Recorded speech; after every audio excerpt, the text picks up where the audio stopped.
मिथिला नरेश राजा जनक ने अपनी पुत्री सीता के विवाह हेतु स्वयंवर रचाया था, जिसका निमंत्रण उन्होंने महर्षि विश्वामित्र को भी भेजा था। उस समय श्री राम और लक्ष्मण ऋषि विश्वामित्र के साथ उनके आश्रम में थे, इसलिए उन्होंने सोचा कि श्री राम लक्ष्मण को भी मिथिला में उनके साथ चलना चाहिए। उसके बाद ऋषि विश्वामित्र राम और लक्ष्मण के साथ मिथिला नगर में पहुंचते हैं, जहां पर राजा जनक अतिथि रूप में उनका स्वागत करते हैं।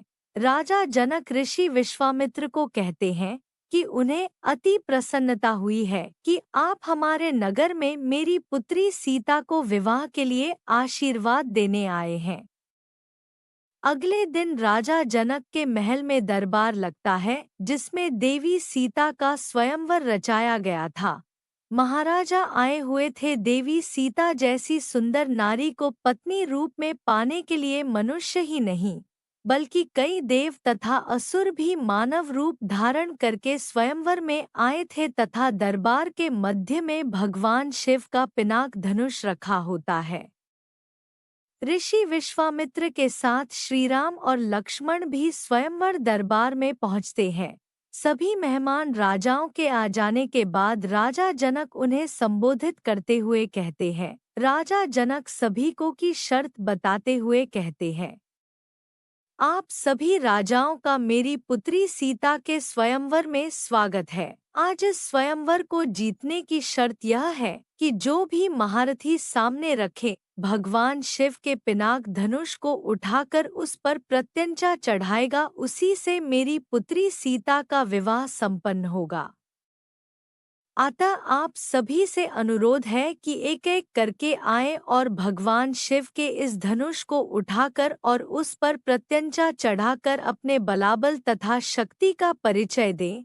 राजा जनक की यह घोषणा सुनकर सभी राजा एक एक करके आते हैं और धनुष को उठाने का प्रयास करते हैं, लेकिन भगवान शिव के उस धनुष को उठाना या प्रत्यंचा चढ़ाना तो दूर, कोई भी राजा महाराजा उस धनुष को हिला तक नहीं पाया। बहुत समय बीत जाने के बाद भी जब कोई राजा उस धनुष को हिला नहीं पाया तो महाराजा जनक को क्रोध आ गया।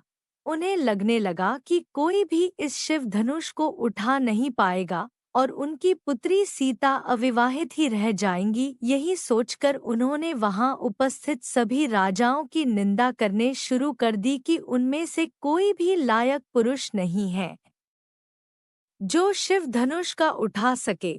राजा जनक की ऐसी अपमानजनक बातें सुनकर लक्ष्मण जी को क्रोध आ जाता है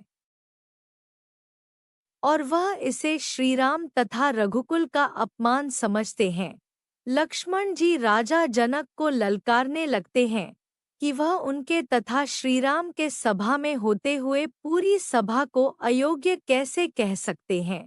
तब ऋषि विश्वामित्र ने लक्ष्मण जी को शांत कराया और श्री राम को धनुष पर प्रत्यंचा चढ़ाने के लिए बोला।